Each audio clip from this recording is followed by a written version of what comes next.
एक बार की बात है। एक बार एक गुरुजी एक संपन्न परिवार के शिष्य के साथ कहीं जा रहे थे।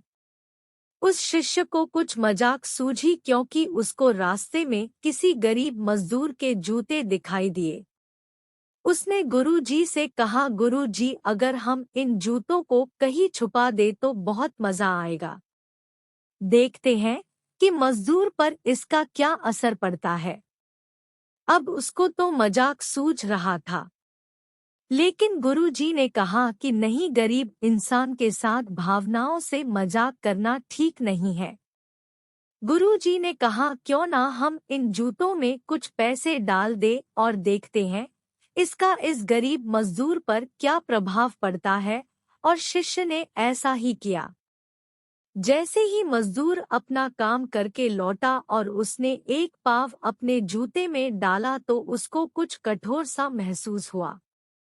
उसने अंदर हाथ डाला तो उसको कुछ पैसे दिखाई दिए। वह थोड़ा हैरान में पड़ गया और आसपास किसी को देखा तो कोई भी दिखाई नहीं दिया। वापस उसने दूसरा पैर अपने जूते में डाला और वापस उसको उसमें कुछ पैसे दिखाई दिए। अब दोनों जूतों के पैसे को उसने अपने हाथों में रखा और प्रभु की तरफ इशारा किया। हे प्रभु, पता नहीं किस भले मानुष ने यह सिक्के मेरे जूतों में छुपाए हैं, लेकिन जिसने भी छुपाए हैं उसको मेरी दुआ है ताकि इन पैसों से मैं अपने बच्चों और पत्नी के लिए कुछ खाना और दवाइयाँ ला सकूंगा। और इतना बोलकर वह चला गया। इस बात को शिष्य और गुरु जी दोनों सुन रहे थे। अब गुरुजी ने शिष्य से पूछा कि अब तुम मुझे बताओ कि तुम्हें कैसा महसूस हुआ, तुम्हारी पहले वाली मजाक या मेरा यह तरीका। तो शिष्य ने कहा, गुरुजी, मैं आपसे क्षमा चाहता हूँ। अब मुझे समझ आ गया है कि सच्ची खुशी किस चीज में है।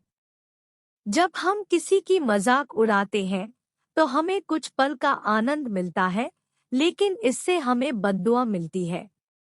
लेकिन अगर हम किसी की मुश्किल परिस्थिति में मदद करते हैं, उसको भी नहीं पता कि हमने उसकी मदद की है, लेकिन अंदर ही अंदर हमें पता है कि हमने उस इंसान की मदद की है। यही सच्ची खुशी है। जब हम दूसरों को खुशी देते हैं तो हमें सच्ची खुशी मिलती है। इसी तरह खुशियां बांटते रहिए, लोगों की मदद करते रहिए और दान करते रहिए। जिसके भी आप काबिल हो, जितना भी आपसे बन पड़े दान करें, लेकिन दान जरूर करें। इसका मतलब यह नहीं है कि आपको कंपलसरी या अनिवार्य रूप से इतने रुपए दान करने ही चाहिए, क्योंकि हर किसी की जरूरत अलग अलग हो सकती है। मेरे प्यारे दोस्तों, इस कहानी के बारे में आपकी क्या राय है? हमें कमेंट करके जरूर बताइए। वीडियो पसंद आए तो लाइक, सब्सक्राइब और शेयर जरूर करें। धन्यवाद।